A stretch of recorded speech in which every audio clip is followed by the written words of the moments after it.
यहाँ number 1 reflexive relation.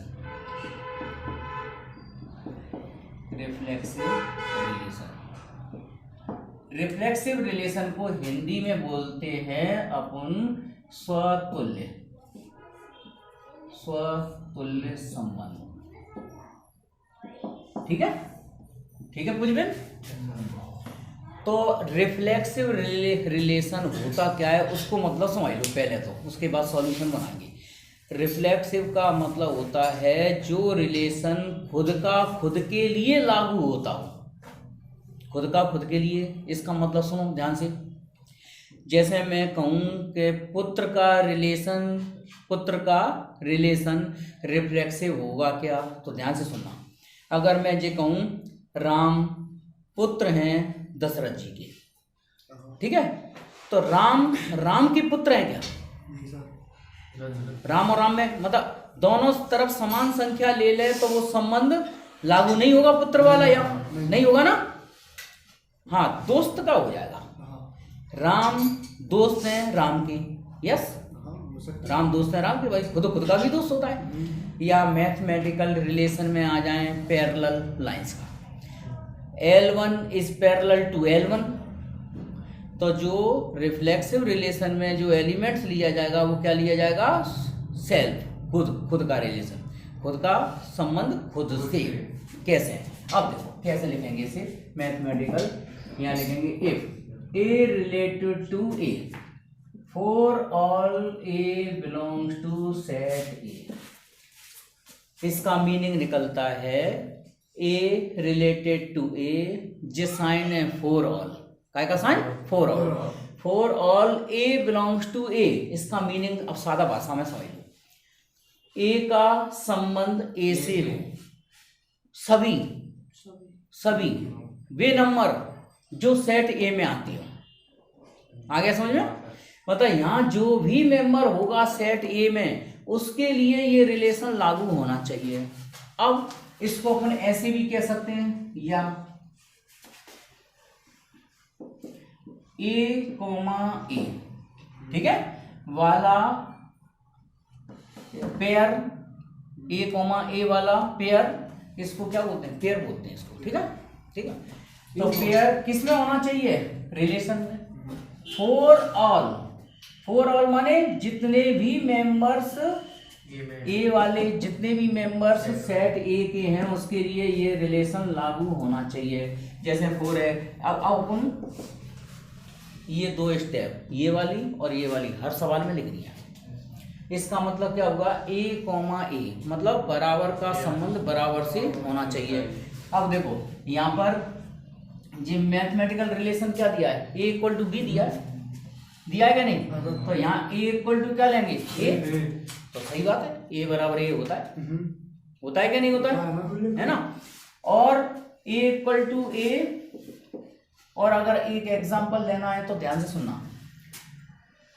ए वाला set जी है, तुम लोगों ने यूनिवर्सल सेट कैसे बनाया था? बी बना दिए, ए क्रॉस ए किया था।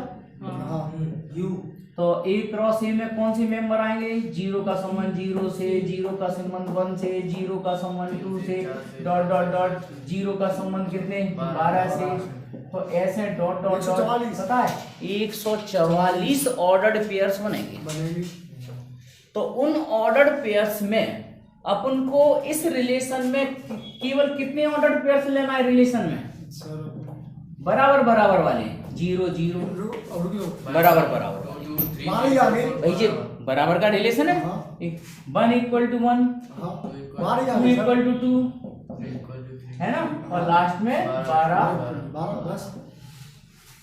12 ऑर्डर पेयर आएंगे, क्योंकि जो कंडीशन दी है उस कंडीशन के अकॉर्डिंग मतलब दोनों नंबर क्या होना चाहिए? आपस में इक्वल होना चाहिए। ठीक है, तो यहाँ तो क्लियर हो गया। 0,0 होगा, 1,1 होगा, 2,2 होगा, सारे मेंबर्स आएंगे इसमें, सारे, मतलब ये रिफ्लेक्सिव है क्या नहीं? क्लियर दिख रहा है? बिल्कुल ठीक है। अब दूसरा आता है रिफ्लेक्सिव के बाद सिमेट्रिक।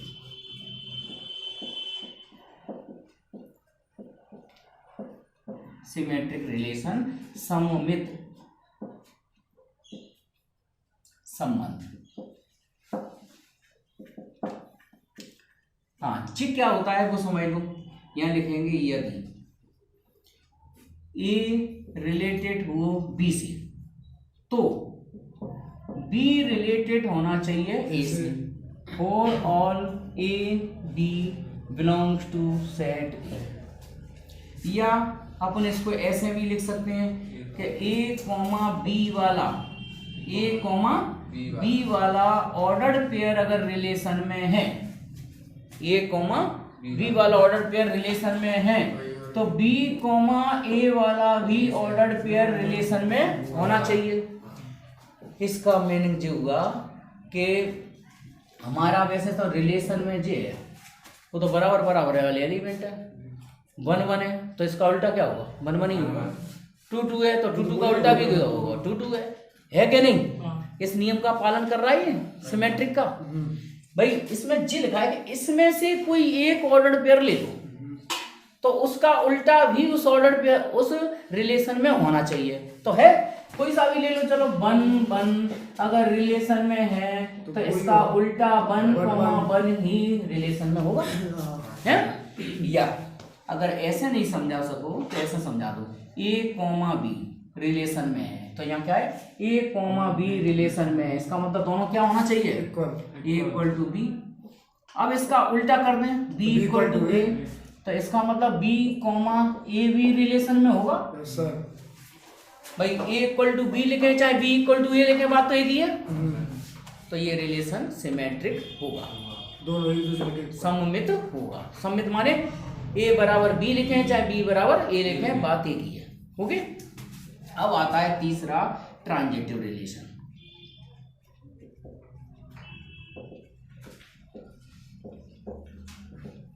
ट्रांजिटिव रिलेशन को बोलते हैं संक्रामक। संक्रामक ठीक है। इसका मतलब यह है कि यदि ए का रिलेशन बी से हो, बी का रिलेशन सी से हो तो ए का रिलेशन सी से होना कंपलसरी है for all A B C belongs to relation. क्यों? अब ध्यान से समझो। इसका मतलब क्या हो गया कि ए कॉमा बी वाला ऑर्डर्ड पेयर रिलेशन में है, बी कॉमा सी वाला ऑर्डर्ड पेयर रिलेशन में है, देन तो ए कॉमा सी वाला रिलेशन ए कॉमा सी वाला ऑर्डर्ड पेयर रिलेशन में होना चाहिए। तो देखो कैसे भी देख लो, जैसे ए इक्वल टू बी है इक्वेशन नंबर 1 है और बी इक्वल टू क्या है सी है। ए कॉमा बी अगर रिलेशन में होगा तो A equal to B, B comma C वाला रिलेशन में होगा तो बी इक्वल टू सी। इन दोनों इक्वेशन को ऐड कर दो, इन दोनों इक्वेशन को ऐड कर दें तो क्या मिलेगा, चलो यहाँ लिख रहे हैं क्या मिलेगा A plus B equal to कितना, A plus B equal to B plus C. तो बी और बी कट जाएंगे, बी और बी कट गए तो ए इक्वल टू क्या आ गया सी। ए इक्वल टू सी का मतलब क्या हो गया कि ए कॉमा सी भी रिलेशन में होगा। तो ए कॉमा सी वाला ऑर्डर पेयर रिलेशन में होगा तो देयरफॉर आर इज सिमेट्रिक। देखो एक बार और समझाते हैं, सुनो। रिफ्लेक्सिव का मतलब हो गया ए का रिलेशन ए से। तो यहाँ जो रिलेशन दिया है उन्होंने क्या दिया इक्वल का, तो ए इक्वल टू ए होगा, 1 इक्वल टू 1 होगा, 2 इक्वल टू 2 होगा। फिर उसके बाद आता है सिमेट्रिक। तो ये रिलेशन एक मेंबर के लिए चलेगा, ये रिलेशन 2 मेंबर के बीच में चलेगा।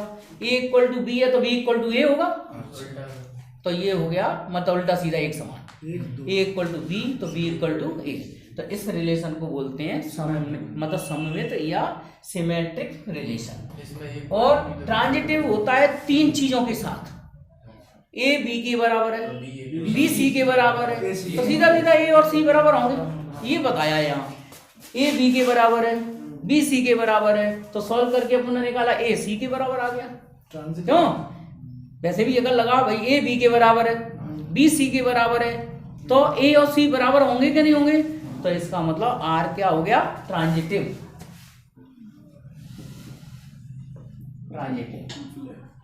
आखिरी में क्या लिख दोगे, therefore R is reflexive symmetric and transitive. Hindi में लिख देना अतः दिया गया संबंध स्वतुल्य होगा, सममित होगा और संक्रामक भी होगा। ठीक है।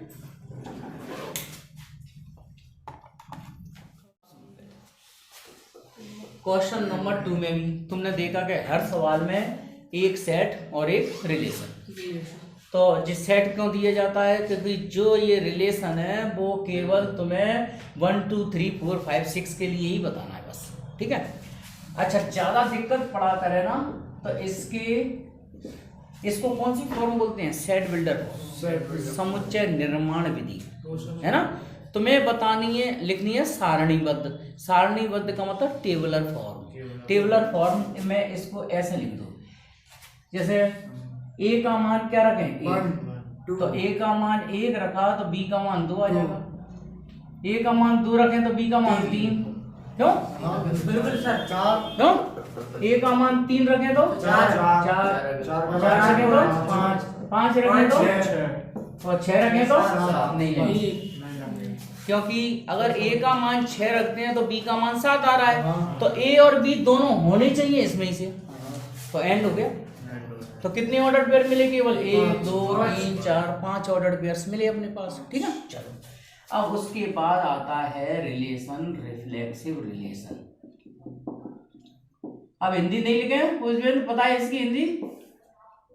क्यों? रिफ्लेक्सिव, स्वतुल्य।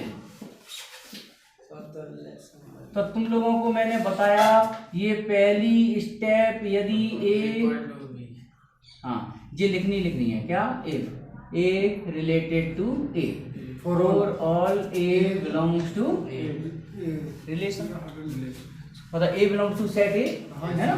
सेट ए में होना चाहिए। इसका मीनिंग ये भी हो सकता है कि ए कॉमा ए वाला ऑर्डर्ड पेयर रिलेशन में होना चाहिए, है ना। For all A belongs to set A के लिए। अच्छा, ए कॉमा ए, इसका मतलब हुआ A equal to A plus 1। इस नियम के अनुसार बी और ए दोनों क्या लेने हैं? बराबर लेने हैं। तो A equal to A plus 1, तो A equal to A plus 1 तो होता ही नहीं है कभी। नहीं होता है। क्यों? जैसे ए से एक काट दिया मैंने, तो 0 बराबर 1 कहाँ होता है? नहीं होता ना, नहीं होता। तो क्या लिख देंगे? R is not reflexive. अच्छा, इसको तुम एग्जांपल्स के द्वारा भी बता सकते हो। कैसे? कि इस नियम के अनुसार ए कॉमा ए का मतलब 1,1 आर में है क्या? नहीं है। बराबर वाली संख्या कोई यही नहीं। क्यों? 1 कॉमा ए नहीं है, 2 कॉमा 2 नहीं है, 3 कॉमा 3 नहीं है। बराबर होनी चाहिए दोनों संख्याएं। तो बराबर वाली नहीं है, इसका मतलब आर स्वतुल्य नहीं है, रिफ्लेक्सिव नहीं है। आगे समझ में? फिर आता है नंबर 2, कौन सा? सिमेट्रिक। सिमेट्रिक रिलेशन, सममित संबंध। तो इसको कैसे लिखते हैं बोलो? If A related to B हो तो हर हालत में बी रिलेटेड टू ए होना चाहिए।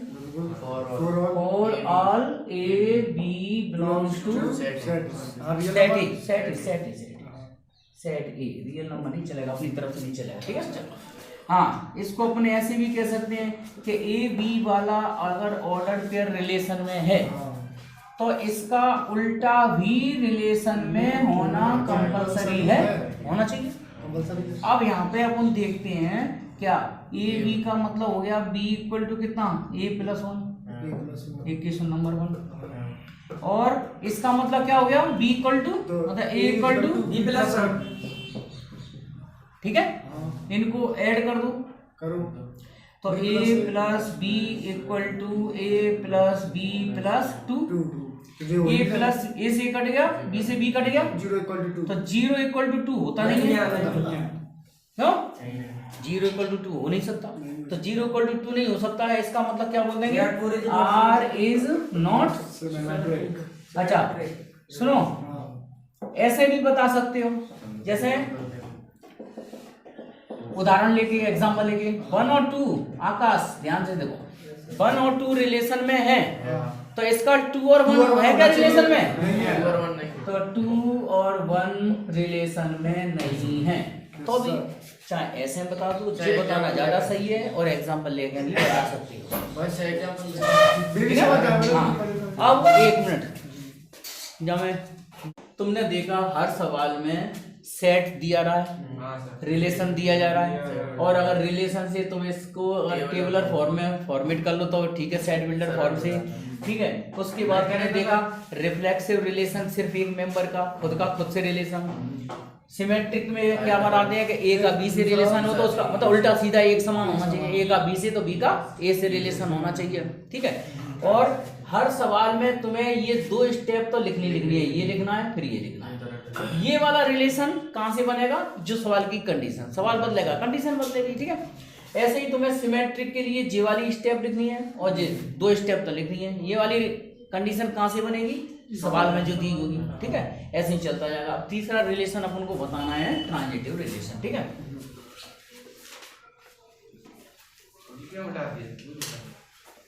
हाँ देखो तीसरा ट्रांजिटिव रिलेशन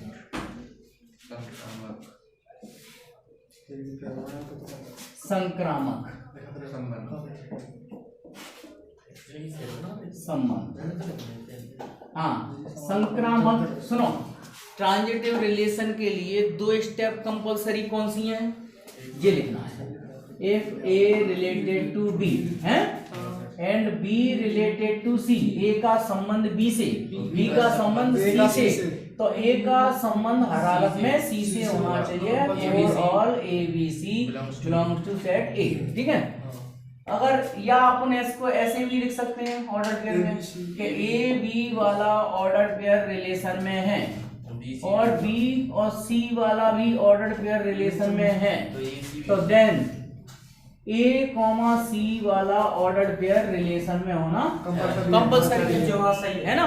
अब देखो इसका मतलब हो गया ए कॉमा बी रिलेशन में है, चलो हटाई दिया करना पड़ेगा।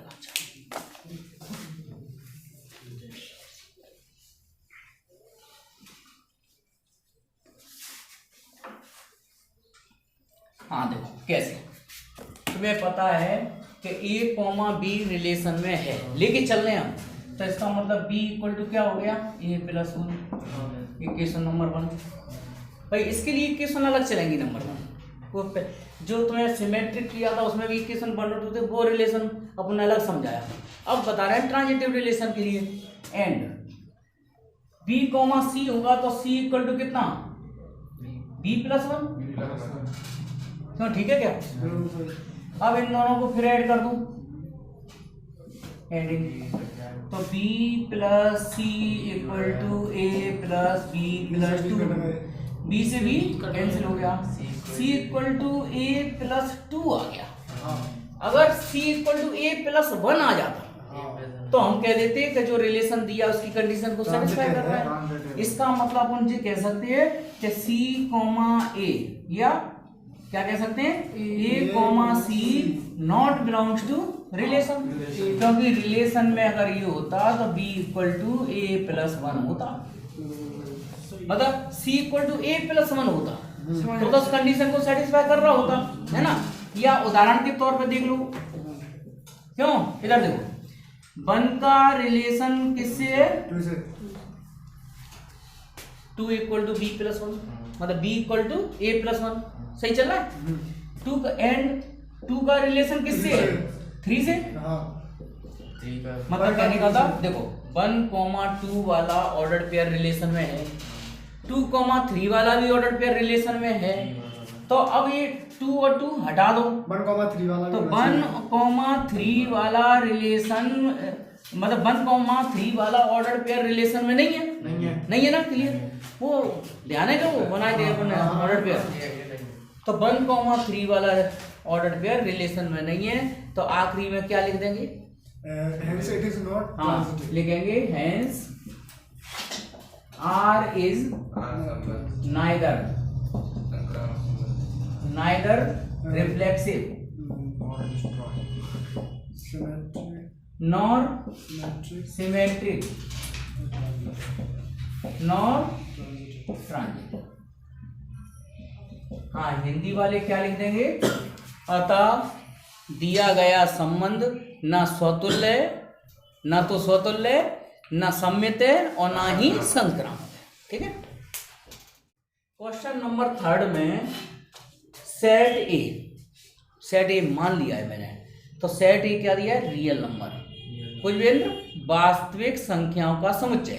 तो वास्तविक संख्याएं क्या होती हैं? माइनस अनंत और प्लस अनंत की सारी संख्याएं, केवल इमेजिनरी को छोड़कर, काल्पनिक संख्याओं को छोड़कर जितनी भी संख्याएं आती हैं वो सब रियल नंबर में आता है। नेचुरल नंबर, होल नंबर, जितने भी नंबर्स होते हैं सारे रियल नंबर्स में आ जाते हैं। माइनस अनंत से लेके कहाँ तक? प्लस अनंत तक सब संख्याएं। चलो ठीक है। अब इसमें तुम्हें रिलेशन दिया है कि ऑर्डर्ड पेयर ए बी इस प्रकार होना चाहिए।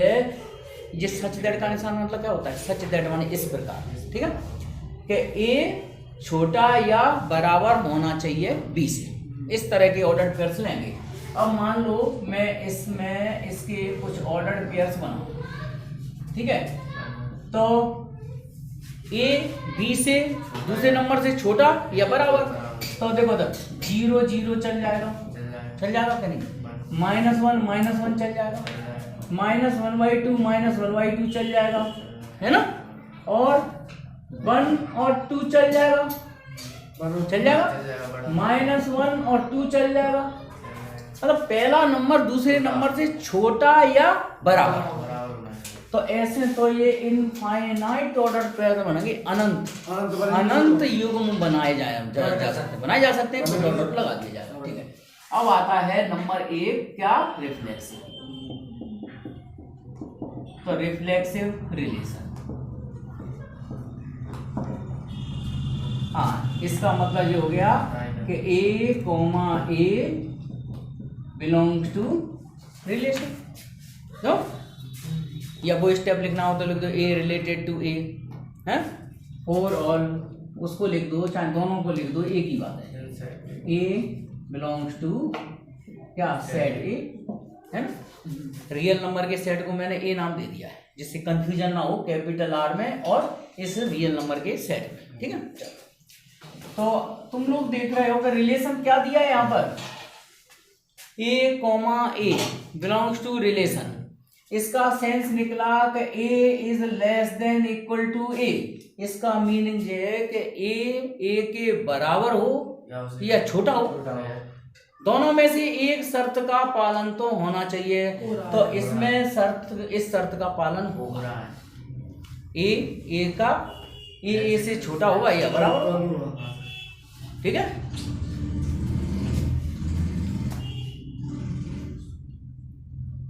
लेकिन अब ध्यान से सुनना। तो यहां पर ऑर्डर्ड पेयर्स तुम्हें कैसे लेना है? अच्छा, इनको पलट दें? नहीं, अब ध्यान से सुनना। अब यही तो अकल लगाने का काम है। क्यों? कि ए लेस देन इक्वल टू ए, लेकिन यहां पे तो चलेगा बराबर वाली संख्या। तो बराबर वाले नियम, बराबर वाली संख्या 0 0, तो 0 0 से छोटा है या बराबर है, तो बराबर संख्या के लिए तो लागू होगा क्या नहीं होगा? क्योंकि इसमें कौन सा ऑर्डर पेयर सिलेक्ट करने में? बराबर संख्या वाले में। तो बराबर वाले संख्याओं के लिए तो ये नियम लागू होगा। क्यों होगा क्या नहीं होगा? दैट इज, चाहे तुम देखो 1,1 ले लो, है 0,0, तो इसमें अपन कह सकते हैं 1 इज लेस देन 1, 1 से छोटा या बराबर है? तो बराबर तो है। ठीक है, तो R इज रिफ्लेक्सिव। -1 और 1, हाँ, R इज रिफ्लेक्सिव हुआ। अब आता है सिमेट्रिक नहीं होगा सर। हाँ, सिमेट्रिक रिलेशन। अब देखो सिमेट्रिक में माइंड लगाना पड़ेगा। कैसे? हिंदी तो लिख लोगे कुछ भी। ये क्या था? स्वतुल्य। ये क्या है? रिफ्लेक्सिव। सिमेट्रिक मानी सममित, है ना? सममित का मतलब ये है कि अगर ए बी वाला रिलेशन आर में है तो बी ए वाला रिलेशन आर में होना कंपलसरी है। ठीक है, for all A B belongs to set A, ठीक है। अब सुनो, इसका मतलब हो गया A is less than B, और बी इज लेस, तो इसका उल्टा हमेशा सत्य नहीं होगा। क्यों? कैसे सत्य नहीं होगा? वो अपन वेरीफाई करते हैं कि एग्जांपल लेके हमें पता है कि 1,2 वाला ऑर्डर्ड पेयर रिलेशन में होगा। 1 इज लेस देन 2 वाला, भाई या तो वो लेस हो या इक्वल हो, तो वो वाला ऑर्डर पेयर इस रिलेशन में होगा। लेकिन इसका उल्टा करें 2,1, देखो इसका मतलब ये हो गया 1 इज लेस देन 2, 1 2 से लेस हो या इक्वल हो, तो लेस वाला कंडीशन चल रहा है जी, तो हो नहीं रहा, और जी वाली कंडीशन में क्या हो रहा है, ग्रेटर है, समझिए तो ग्रेटर है। 2 1 से लेस भी नहीं है और बराबर भी नहीं है, दोनों में से किसी भी शर्त का पालन नहीं कर रहा, तो क्या लिख दिया जाएगा, R is not symmetric, therefore R is not symmetric, ठीक है। चलो लास्ट पहले वही पे चलते हैं। अब ट्रांजिटिव रिलेशन,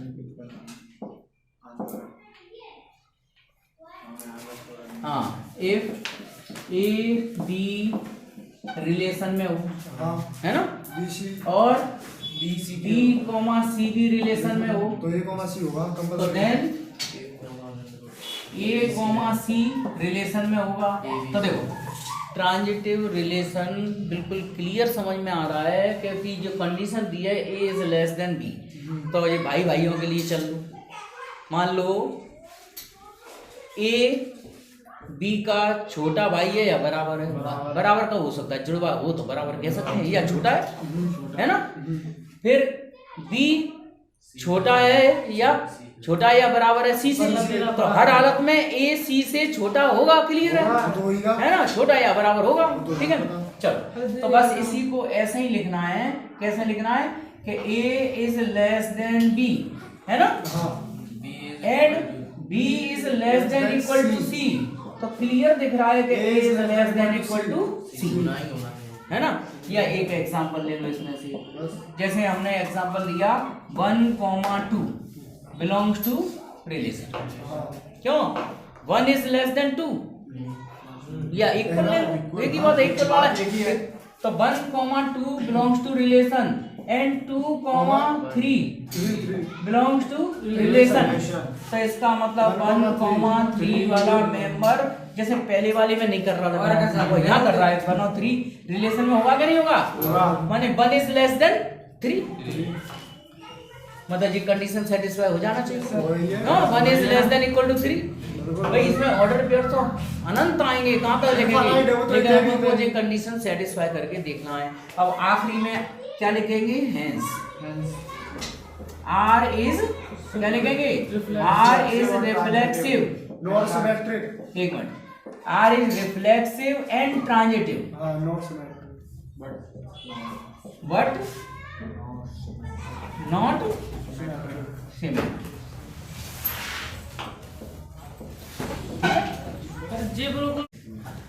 क्या लिखेंगे अपन, अतः दिया गया संबंध स्वतुल्य संक्रामक है परंतु सममित नहीं है।